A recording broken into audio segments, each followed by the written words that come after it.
सह्याद्री बहुजन विद्याप्रसारक समाज संस्थेचे नानज दुमाला येथील श्री संत ज्ञानेश्वर माऊली विद्यालयात आज विद्यालयाची माजी विद्यार्थ्यांनी UPSC परीक्षेत ऑल इंडिया रँक 106वा क्रमांक मिळवत IAS पदासाठी निवड झाल्याबद्दल कलेक्टर बनलेल्या कुमारी ऋतुजा अशोक गायकवाड हिचं विद्यालयाच्या वतीनं सन्मान सत्कार करण्यात आला आहे।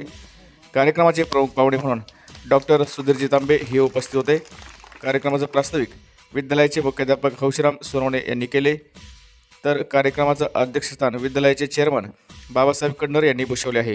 दीप प्रज्वलन करून तसेच श्री शिक्षणाच्या जनक सावित्रीबाई फुले व गावचं ग्रामदैवत श्री संत ज्ञानेश्वर माऊली यांच्या प्रतिमेचं पूजन करून कार्यक्रमाला सुरुवात करण्यात आली। यावेळी अनेक मान्यवरांनी ऋतुजाच्या वाटचालीसाठी शुभेच्छा दिल्या आहेत। याच कार्यक्रमादरम्यान जागतिक महिला दिन देखील साजरा करण्यात आला। यावेळी विद्यालयातील विद्यार्थिनींनी यशस्वी झालेल्या महिला रणरागिणींची वेशभूषा साकारून त्यांचा इतिहास विद्यार्थ्यांसमोर कथन केला आहे। त्यानंतर उपस्थित मान्यवरांच्या शुभास्ते आबाळे साहेब यांच्या माध्यमातून बिंग व्हॉलेंटियर फाउंडेशन पुणे, विद्यालयाचे माजी विद्यार्थी धनंजय गीते MSW पुणे व इयत्ता 10वीची माजी विद्यार्थी बॅच 2004-05 यांनी कंपनीच्या CSR फंडातून श्री संत ज्ञानेश्वर माऊली विद्यालयास 4.5 लाख रुपये किमतीचा सोलर ॲक्वा शाळेस बसून दिला आहे। सोलर विथ ॲक्वा प्लांटचं उद्घाटन मान्यवरांच्या शुभास्ते पार पडले।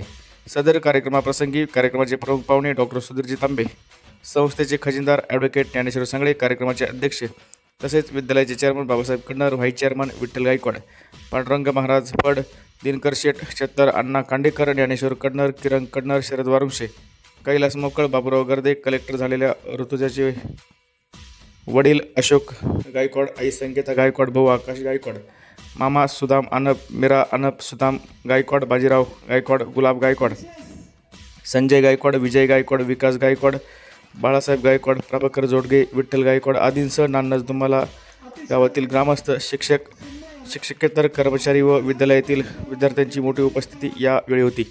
कार्यक्रमाचं प्रास्ताविक विद्यालयाचे मुख्याध्यापक हौशीराम सोनवणे यांनी केले, तर कार्यक्रमाचं सूत्रसंचालन वसंत बोडके यांनी केले आहे। आपल्या विद्यालयाचं एक भूषण आणि आपल्या विद्यालयाची माजी विद्यार्थिनी की जिने तिला परमेश्वराने आपल्यासारखी बुद्धिमत्ता दिलेली आहे, पण त्या बुद्धिमत्तेच्या जोरावर अतिशय कष्ट करून, खूप अभ्यास करून, मेहनत करून तिनं या ठिकाणी UPSC सारखी म्हणजे राष्ट्रीय लोकसेवा आयोग ही परीक्षा तिनं 106 क्रमांकाने भारतामध्ये तिचा नंबर आला आणि आज ती या ठिकाणी IAS कलेक्टर या ठिकाणी बनलेली आहे।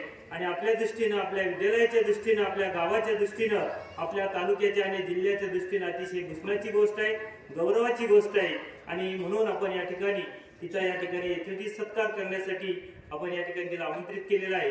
तर या ठिकाणी या सर्व आलेल्या मान्यवरांचं मी विद्यालयाचा मुख्याध्यापक म्हणून या ठिकाणी सर्वांचं सहर्ष स्वागत करतो आणि ऋतुजाला तिच्या भावी आयुष्यासाठी, भावी वाटचालीसाठी खूप खूप शुभेच्छा देतो विद्यालयाच्या वतीनं। आणि या ठिकाणी ती आपल्याशी बोलणारच आहे।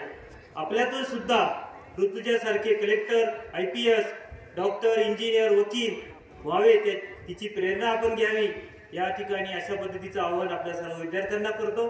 आणि त्याबद्दल मी सर्वप्रथम तुम्हा सर्वांचे आभार मानते।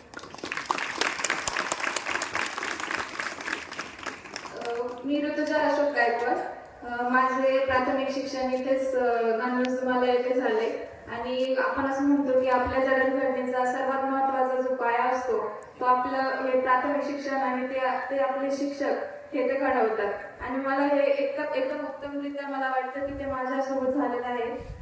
मी इथं असताना माझे प्राथमिक शिक्षक सोनवणे सर आणि हाजे मॅडम या सगळ्यांनी माझा जो शिक्षणातला आणि अभ्यासातला जो माझी रुची वाढवली त्यासाठी मी त्यांचे खूप ऋणी आहे। त्यानंतर मी इथे 5वीला जेव्हा ॲडमिशन घेतलं त्यावेळेस इथं बोडके सर माझे क्लास टीचर होते आणि त्यानंतर पिंगळे सर या सरांनी खूप मला मार्गदर्शन केलं।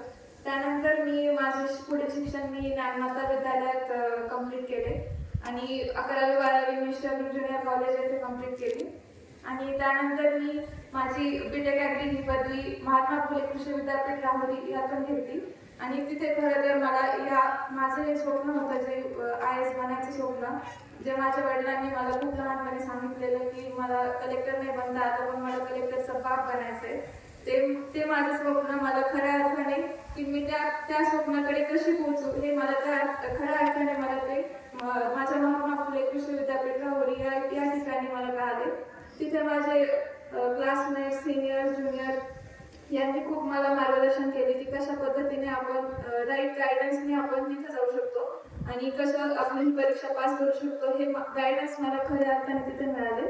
आणि त्यानंतर मी दिल्लीला जायचं ठरवलं आणि त्यासाठी मला माझ्या आई वडिलांनी माझ्या भावांनी खूप जास्त सपोर्ट केला की तुला पाहिजे ते कर आणि यासाठी मी त्यांची खूप ऋणी आहे.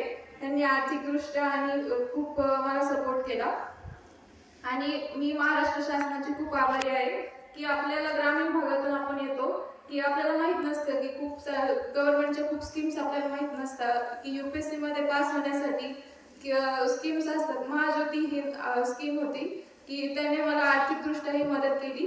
त्यामुळे मी तुम्हाला सांगू इच्छिते की तुम्ही एखादं स्वप्न जर बघितलं असेल फक्त तुम्ही त्याच्याशी इच्छाशक्ती ठेवा, तुमचं हे स्वप्न नक्की पूर्ण होईल.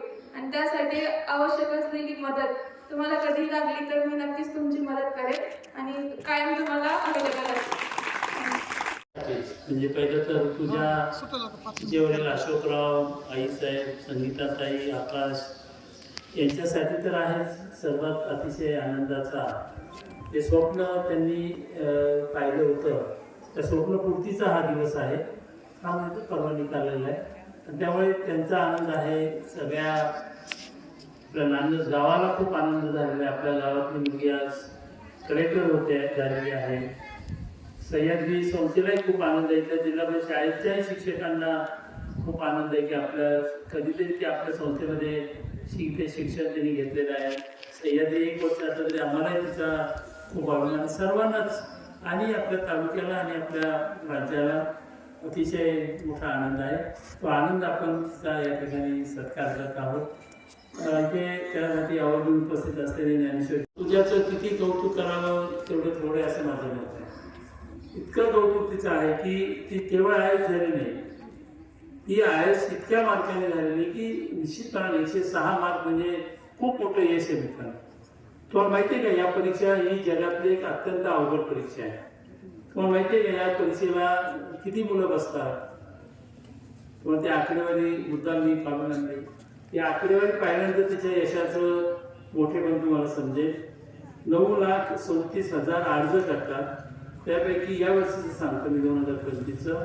आणि प्रिलिमला ती पहिली परीक्षा होती, तिला 5,76,793 मुलं बसले. 5,76,793. त्यातून मेन त्यातून सगळ्यांना त्या पुढे जी प्रिलिम पास होतात ते 14,161 मुलं होती.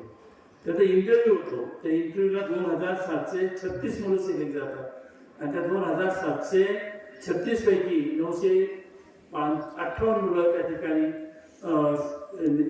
सिलेक्ट झाले. आणि त्यातले महाराष्ट्रातले 60 पेक्षा प्लस 60 ते 65 मुलं त्या ठिकाणी उत्तीर्ण झालेले आहेत. तेव्हा इतक्या प्रचंड अशा कठीण आणि मोठ्या परीक्षेतून जे त्यांनी यश मिळवलं ते हिमालयासारखं उत्तुंग यश ऋतुजाचं आहे. त्याबद्दल मी तिच्या सर्वांच्या वतीने तिचं मनापासून अभिनंदन करतो. मित्रांनो, खूप मोठा आहे ती. आता आपण पाहिलं तुझ्या सर्व मुलांशी पण एकदा ते जमलं तर फक्त मुलांशी गप्पा मार, लहानपणापासून तू कशी तयारी केली. सगळ्यात महत्वाचं म्हणजे मित्रांनो, आपण एखादं स्वप्न पाहतो पण ते स्वप्नाचं इतक्या वर्ष पाठ करू आपण. तिला तर तिच्या वडिलांनी लहानपणी स्वप्न दिलं होतं. त्यांचंही स्वप्न होतं की मी कलेक्टर झालो.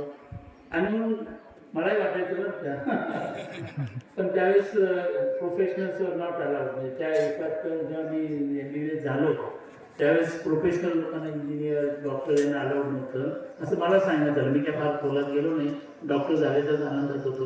असं सांगण्याचा हेतू हा आहे की अजून एक गोष्ट पाहून मी ज्ञानवापीचाच विद्यार्थी. माझे तिथे 71 साली मी पहिला आलो तसं माझंही नाव असं तो काही महत्वाचं आहे. पण तुझ्या जे साम्य आहेत ते आहेत.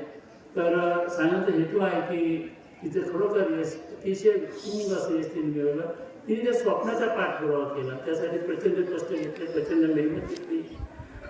तिने त्या घेतली. तिच्या आई वडिलांनी सुद्धा घेतलेले, तेव्हा अशोकरावांचं सुद्धा जितकं अभिनंदन करावं तेवढं खूप अभिनंदन त्यांचं मी करतो की त्यांनी एक स्वप्न आपल्या मुलांना मुलींना दिलं आणि ते सतत त्याला प्रोत्साहन देत राहिले. जी मिळेल ती मदत, जे येतील ते सगळे अडचणी सोडण्याचा प्रयत्न त्या ठिकाणी केला. तर अशा प्रचंड यश तुझ्याला मिळालेलं आहे. निश्चितच ती आपल्या सर्वांचा स्वाभिमान आहे, आपल्या सर्वांचा अभिमान आहे की उद्या महाराष्ट्रातच ती कलेक्टर ठिकाणी 106 मला खात्री आहे की तिला महाराष्ट्राचं केंद्र मिळेल आणि तिथे केव्हा तरी आपल्या गावाकडे येईल. त्यावेळेस ती येताना कशी असे सूट घालून आलेली असेल आणि लाल दिवा घेऊन त्या ठिकाणी, म्हणजे सांगायचं की तिचा परमनंट लाल दिवा आहे, त्या लाल दिवा काही जात नाही. तो जोपर्यंत ती सेवेमध्ये आहे तोपर्यंत तिला हा मोठा ते मला